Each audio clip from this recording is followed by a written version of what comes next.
Welsh politics is on the brink of huge change over the next year. We don't know how it's all going to unfold, but give us your assessment of how you got to this place and what you think is going to happen.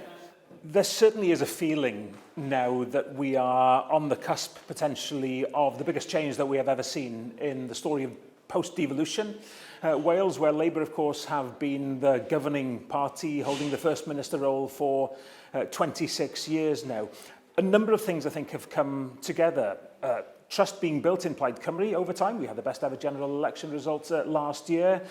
A real and deep sense of disappointment in Keir Starmer in his first year as Labour Prime Minister. Then on top of that, the failure of Labour in Wales to stand up to him when he ignores Wales or takes action that is against the interests of Wales, coupled with the global growth that we know is happening with the populist right. It is a changed political picture which has left us with two options: a choice of vision and Plaid Cymru, or the division of reform. Labour have fallen so way back, they seem out of the picture. So it's a quite stark choice and the feeling of a new era in Welsh politics. Yeah. You mentioned their reform. So this is the strange position that, this is the position that politics has got to in Wales, where this dominant party in the Labour Party is completely falling away. Plaid, which has a long history, 100 years now in Wales, and infrastructure and all of that stuff. And then suddenly you're kind of on a par here with reform.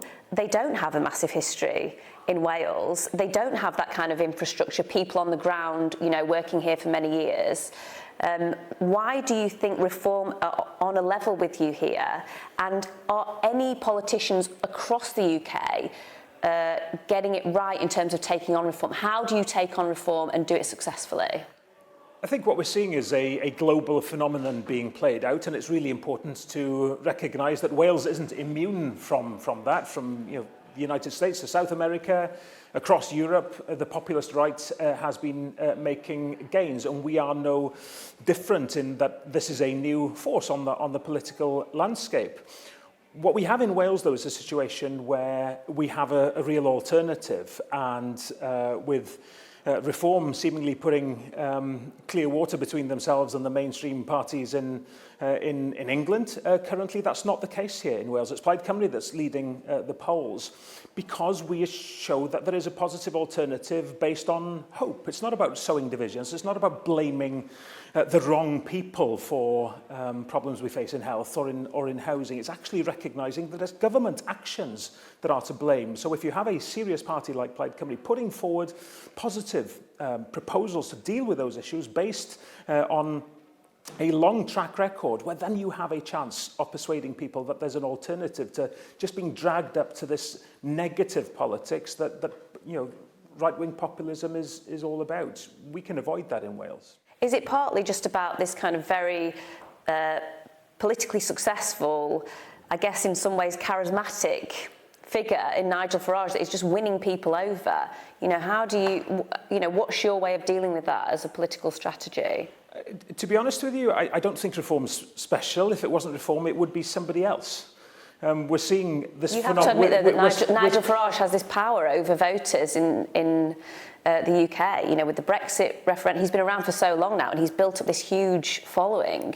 He's gone through a number of political parties. If it wasn't reform, it might be somebody else right now. We have a growth globally in the political right, and what we have here in Wales is a coalition of people, mostly ex-Conservatives, ex-UKIP, ex-Abolish the Assembly, congregating around that party that happens to be Reform.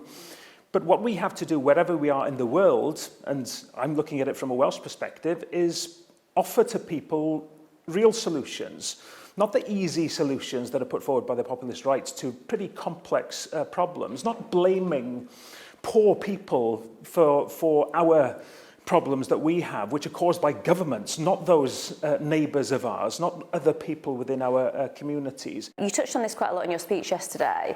If you become First Minister, and it looks quite likely that you will be at the moment if you look at the polls. How do you manage that relationship with Labour in Westminster, with Sir Keir Starmer, the Prime Minister? It's combative necessarily because you're political opponents. But do you want a kind of a good relationship with Keir Starmer where you can pick up the phone to him and say, look, I want this, and he might work with you? I've spoken very openly about wanting to have a constructive relationship with the UK Prime Minister, because it's with him or any of his successors that if I'm chosen to be the First Minister, would be negotiating on behalf of Wales. They would be serious negotiations on serious issues around funding for Wales, on investing in infrastructure in Wales, on the future of how we're able to influence and use our natural resources in Wales. So I want to have that constructive relationship, but what's different with me in that role compared with a Labour First Minister for Wales is that he will be in no doubt that my loyalty always will be to the people of Wales. I won't be pulling my punches in order to save the Labour Party embarrassment. I'll be really laying out what's in the interest of Wales, and that's, I think, a fundamentally different relationship. But it has to be, and I want it to be a constructive one. And have you had conversations with him? Do you already have a relationship with him? And what do you think of him as a person, separately from him as a politician? I mean, you know how tough it is in politics. I've never had a conversation with Keir Starmer, and it's not because I haven't tried. Oh, really? When I contacted the Prime Minister to ask for a meeting after his election last year, I was turned down and it was passed on to the Secretary of State for Wales. People can read into that what they want. Right, okay.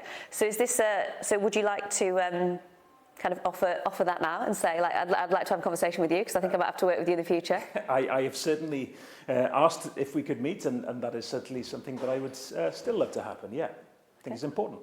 Well, I deeply, deeply believe, and I always have done, that we won't genuinely be able to reach our potential as a nation until we are just a normal nation. And normal in national terms is to be an independent nation. I don't consider myself to be a separatist. I believe in a redesigning of Britain, if you like. I believe in countries working together, and the countries currently within the UK working really closely together as independent countries. That's how I see independence, and of course working with other countries across Europe and beyond. So I've never changed that belief. But what I also realise is that it's not me that's going to make the call. I can't impose this. I want to lead a conversation. I want to get people excited about what the possibilities are. I want us to be able to really get down to the nitty-gritty of what the challenges would be, what the potential, what the options would be. And I think that's what people see in my leadership of Plaid Cymru and in the party now, a party that wants to bring Wales with us. And ultimately, it will be the call of the people of Wales. People ask me, when will the referendum be? Well, I think the people of Wales will tell us when they want that referendum. But if you look at the big shift that there's been in recent years, in the people who now say, yeah, I'm in, but perhaps more crucially, the people say, I'm now really interested in this. Indie curious is the label that is used nowadays. That's been a major shift. It feels like a journey that we're on. So you want to bring as many people with you as possible? I want everybody, as I said in my conference speech, to be the authors of the story of Wales. It's not about one party. My party and myself, we're offering to lead that conversation. I want Wales to be confident in its own future. I think we've been told for so long, you can only have a certain level of ambition. Once you get beyond that, know your place.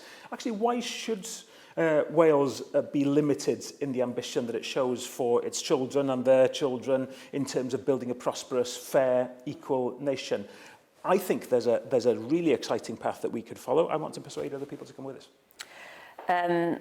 It's not the only place in the UK where there is an independence movement that could potentially be successful.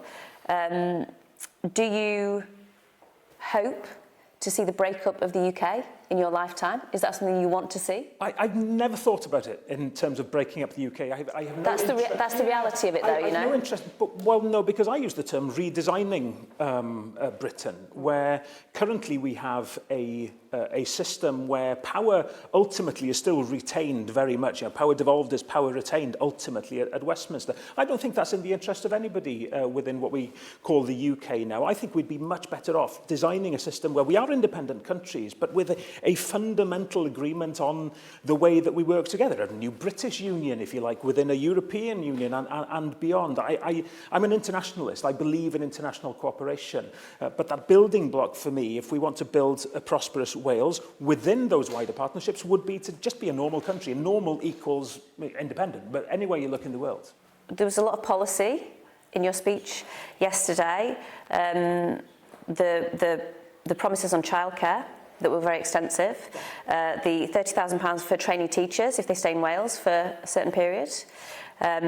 Promises on investment in the NHS. As a listener, it sounded expensive. Is it costed? Can voters be assured that you're not just going to spend loads of money and bankrupt the country?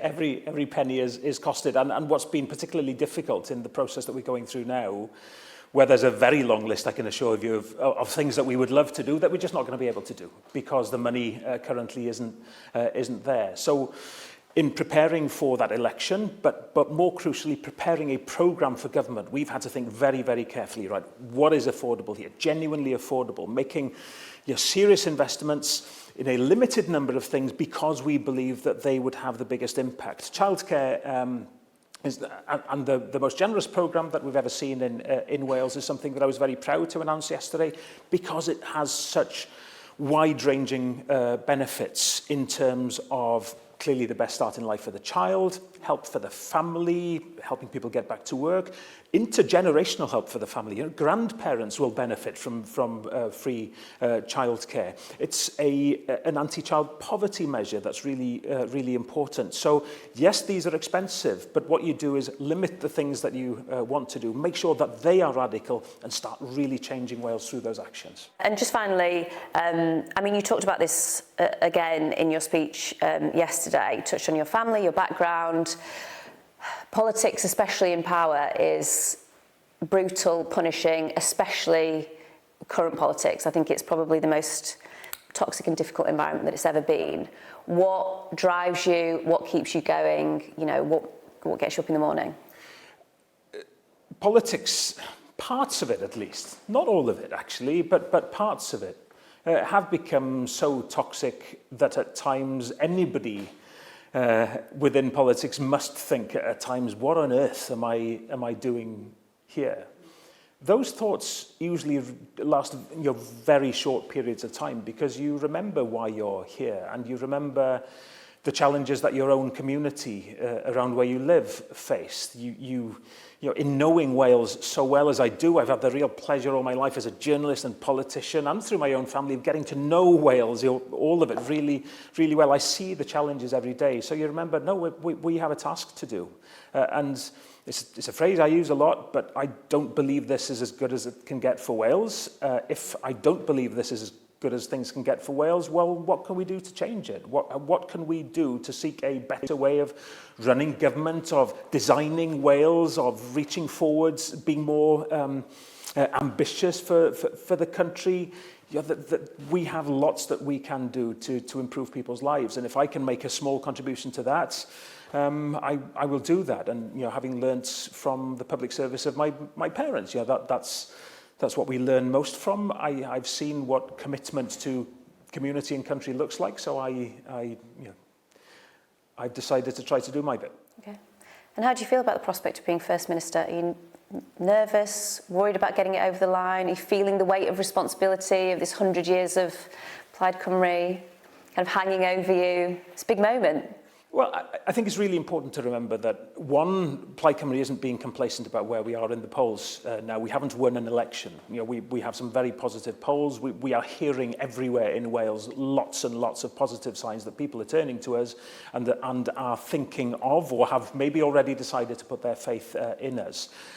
if that does turn out to mean that I am First Minister, even then it's not about me, is it? It's about me and the team, my fellow elected members, activists within the party, people who have put their trust in us as ordinary voters. That's who I'll be trying to champion as First Minister.